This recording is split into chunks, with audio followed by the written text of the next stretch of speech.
importance of workforce analytics, human resources analytics, or people analytics comprises workforce analytics software. People analytics can refer to all aspects of acquiring and managing employees, while workforce analytics is more narrowly focused on workforce planning issues.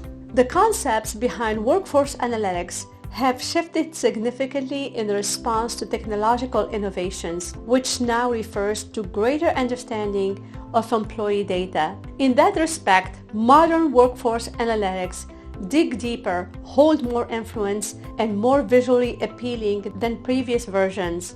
The next-gen functionality offered by HR departments can provide information that executives have never considered before. In turn, it can increase the likelihood of providing the ROI of human capital management SCM decisions, such as hiring and labor planning.